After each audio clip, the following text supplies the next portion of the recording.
En esta hora crucial para América Latina y el Caribe, hemos presenciado la brutal e injustificada embestida contra nuestra embajada por parte de fuerzas especiales de Ecuador y también contra nuestro diplomático Roberto Canseco, contra mi país y contra nuestra integración regional. Las aberrantes imágenes de violencia, abuso y sometimiento que sufrió nuestro personal diplomático y que hemos visto hace unos momentos quedará para siempre plasmado en la historia. Les transmito un fraternal saludo del presidente Andrés Manuel López Obrador y en su nombre les agradezco las expresiones de solidaridad que México ha recibido en los últimos días por parte de la mayoría de ustedes, los países hermanos, gobiernos de la región, así como gobiernos de muchos otros países del mundo. La condena al ultraje sin precedente que cometieron las fuerzas policiales ecuatorianas a nuestra embajada la noche del pasado viernes 5 de abril. En efecto, lo ocurrido en esa fecha no tiene precedentes en la historia de México, de la región, ni en los peores momentos, ni en los momentos más oscuros de una violación tan clara a las normas más básicas de convivencia diplomática, ni en las peores dictaduras. No exagero cuando afirmo que en este acto autoritario se atravesó un umbral muy peligroso, que uno que, como también lo dijo el presidente López Obrador, no se cruzó ni en las más duras épocas de las dictaduras latinoamericanas y europeas. El asalto a las instalaciones de nuestra embajada en la capital ecuatoriana constituye una flagrante violación al artículo 22 de la Convención de Viena sobre relaciones diplomáticas de 1961, específicamente sobre la inviolabilidad de las representaciones diplomáticas, misma que antes de convertirse en parte de este tratado era una norma constitucionaria de larga data.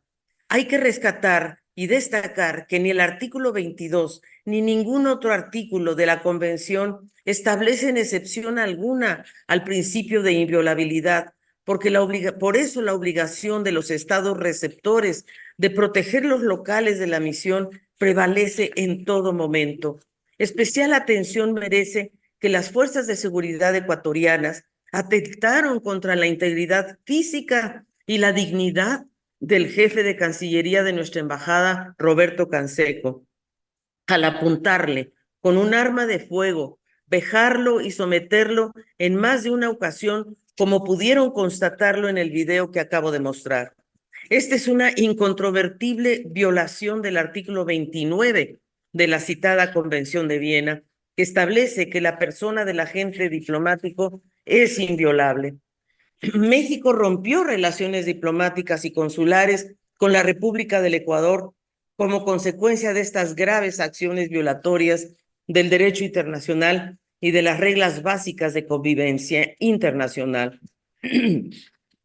Ante los argumentos de parte de Ecuador de que México habría abusado de las inmunidades diplomáticas al resguardar a un delincuente común, reitero que México rechaza contundentemente esta posición. En el caso del señor Glass, nuestro país ciñó en todo momento su actuación al derecho internacional en materia de asilo diplomático, por lo que el resguardo del expresidente Glass y el otorgamiento del asilo político constituyen actos lícitos. Su ingreso a la Embajada de México en Quito se realizó en estricto apego al derecho internacional aplicable a la Convención sobre Asilo Diplomático adoptada en Caracas en 1954. Desde ese momento, México actuó con total transparencia y honestidad frente a las autoridades ecuatorianas y mantuvo en todo momento un diálogo de buena fe con el Ministerio de Relaciones Exteriores para informarles sobre esta situación en todo momento. Fueron múltiples las ocasiones en las que a pregunta expresa, seguramente por las mismas informaciones erróneas y maliciosas que recibía, confirmamos al gobierno de Ecuador que el señor Jorge Glass permanecía en nuestra misión y expresamos garantías de que así se mantendría. Se utilizaron todos los canales conducentes, se actuó bajo el principio cardinal de solución pacífica de controversias. México estudió minuciosamente la información provista por las autoridades ecuatorianas para evaluar la solicitud de asilo político del señor Glass. Con base en esta revisión exhaustiva, el gobierno de México encontró elementos suficientes para otorgarle asilo político. Y como lo establece el derecho internacional aplicable, esta decisión debe ser respetada. Si la preocupación del gobierno de Ecuador, como lo ha expresado, era evitar una posible situación de impunidad, en todo caso, como se lo sugirió México en varias ocasiones, debería haber entregado el salvoconducto y formular una reserva de extradición. Inclusive si el gobierno de Ecuador tenía una interpretación diferente a la de México respecto a las convenciones de asilo o a la Convención de Viena sobre relaciones diplomáticas, debió recurrir a medios pacíficos de solución de controversias, tal como lo establece la Carta de la Organización de las Naciones Unidas y el Pacto de Bogotá, del que ambos países formamos parte.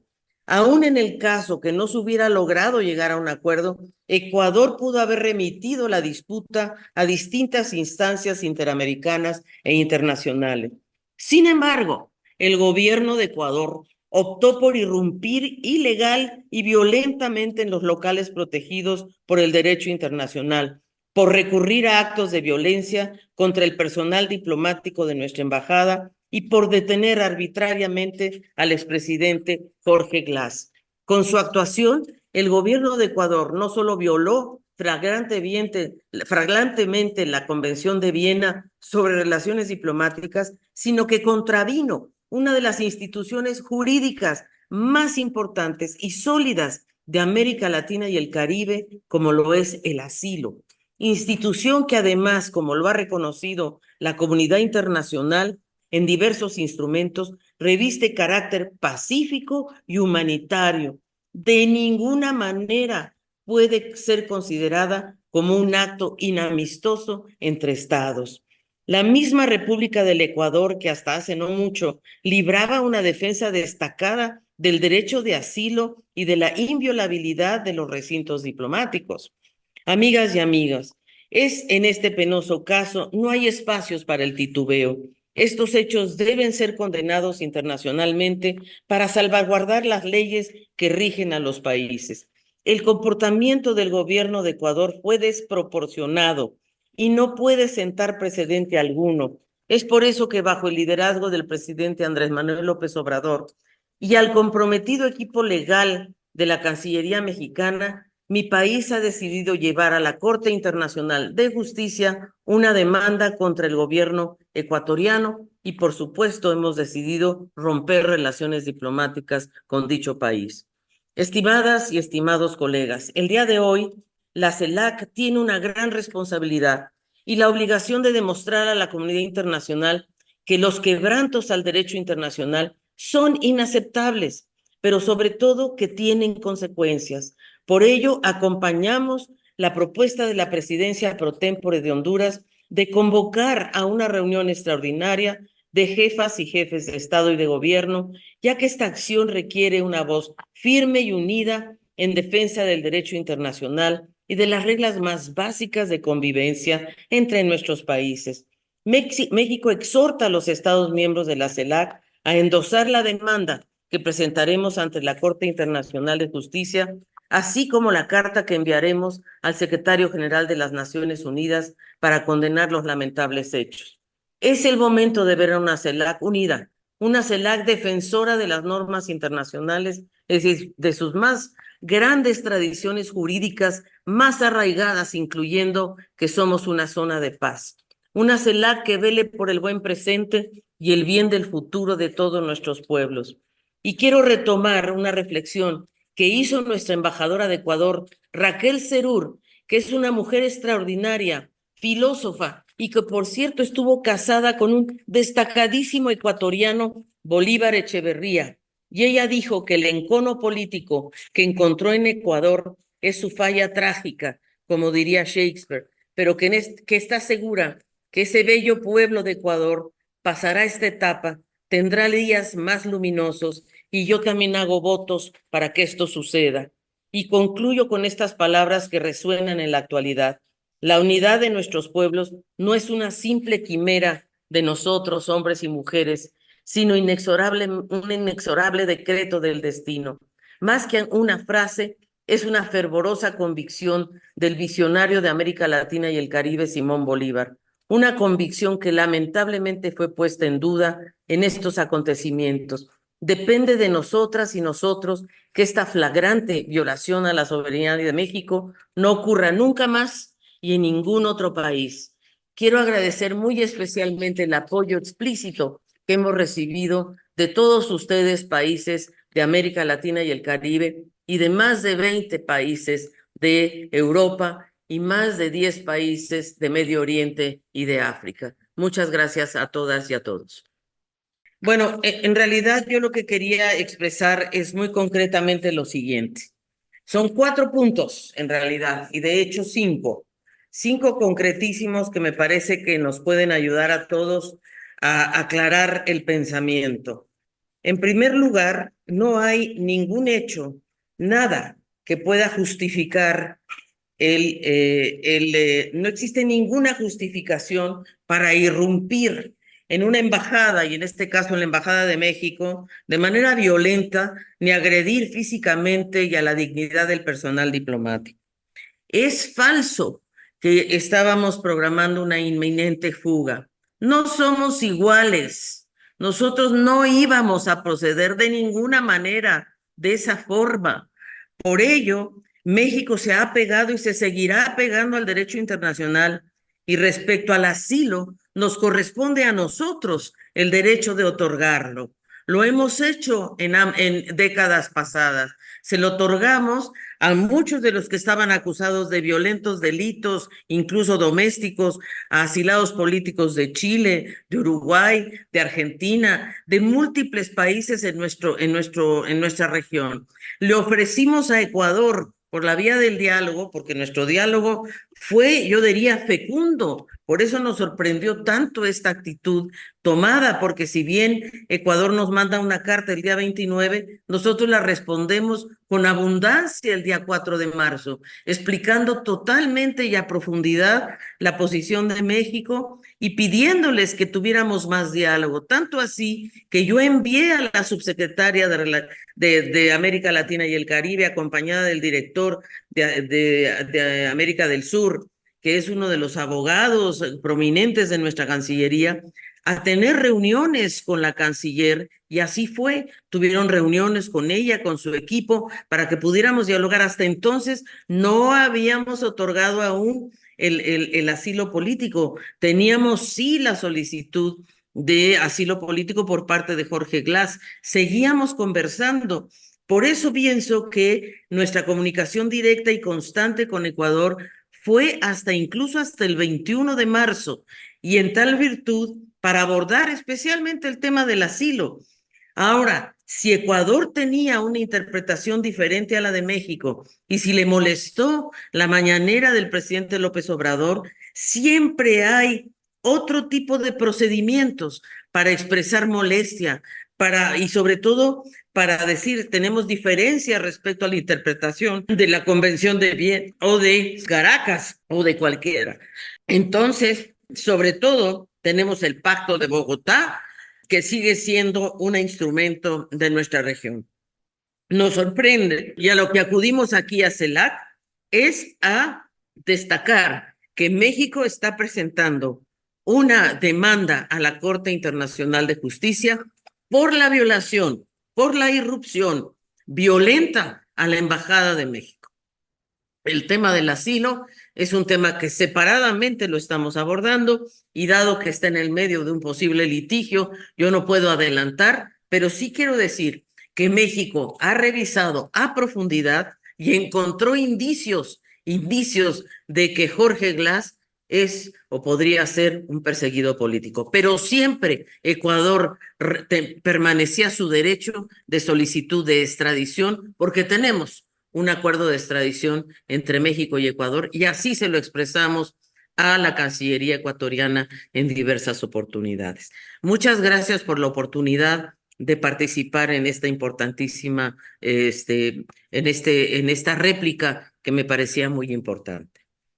En primer lugar, quisiera agradecer muy especialmente al gobierno de Honduras y al querido canciller Reina por haber convocado esta reunión que ha sido muy importante para escuchar los puntos de vista de todos nuestros colegas de todos los países de la región y creo que ha resonado fuertemente la condena a la flagrante violación al derecho internacional. Yo creo que esto es un tema de verdad muy importante, colegas, porque sienta un precedente el hecho de que podamos realmente, que no condenemos esta violación a a la inmunidad y a la inviolabilidad territorial. Yo creo que este es un tema de suma urgencia, de gran importancia.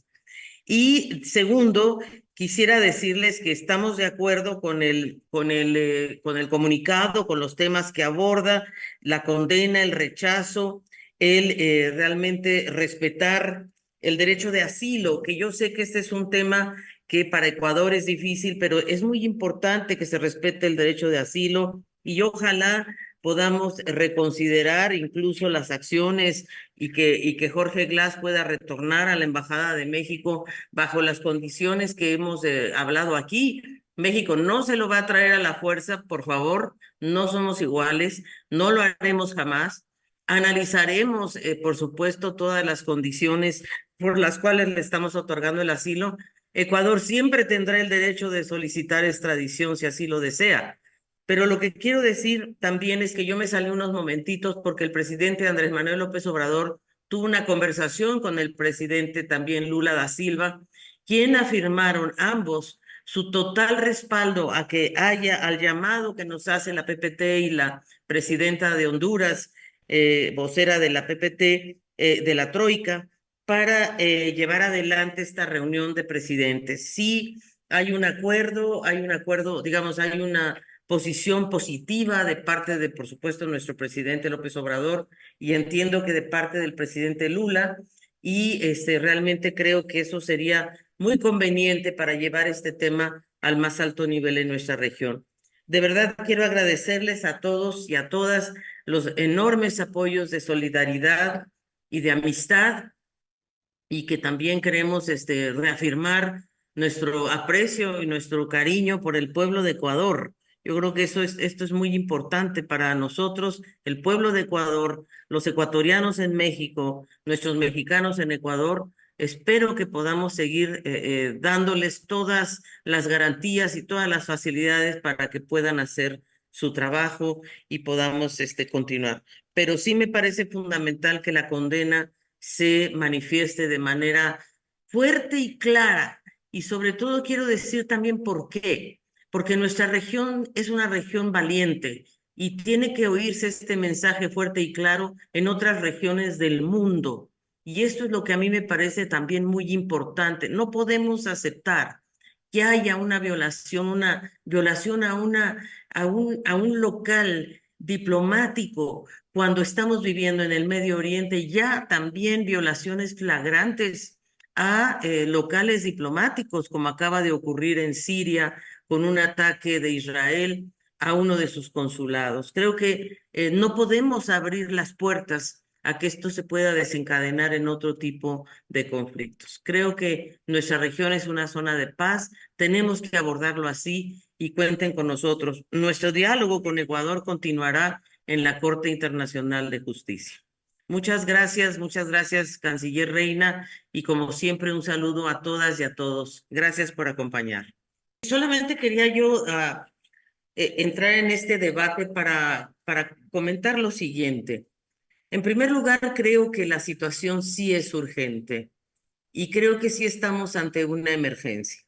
Por lo tanto, creo que sí vale la pena apoyar la propuesta de la presidenta Xiomara, del presidente Petro y de Ralph González de convocar una reunión de presidentes que pueda ser una reunión deliberativa sin que llegue necesariamente a una conclusión definitoria que podríamos, como bien se ha dicho aquí, o sea, yo creo que se puede hacer un track en paralelo. Creo que esta situación amerita que los presidentes de nuestra región deliberen sobre esta situación. No necesariamente, vuelvo y repito, que tomen una decisión, porque sabemos que no hay consenso, no solamente respecto a la reunión de presidentes, sino posiblemente no habrá consenso respecto a yo creo que sí hay consenso respecto a la condena enérgica de la inviolabilidad de locales diplomáticos. Yo creo que en eso estamos todos de acuerdo. Incluso creo que hasta el gobierno de Ecuador estaría de acuerdo.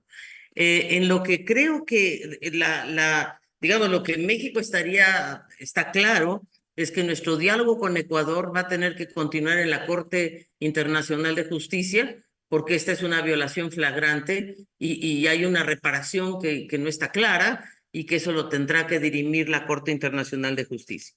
En lo segundo, respecto a la solicitud o al solicitante de asilo, Jorge Glass, la única manera de reparar este tema es otorgándole el salvoconducto a Jorge Glass y permitiendo que sea trasladado a México y que si Ecuador considera que sigue teniendo causas penales, con todo gusto podemos iniciar un proceso de extradición de otra naturaleza.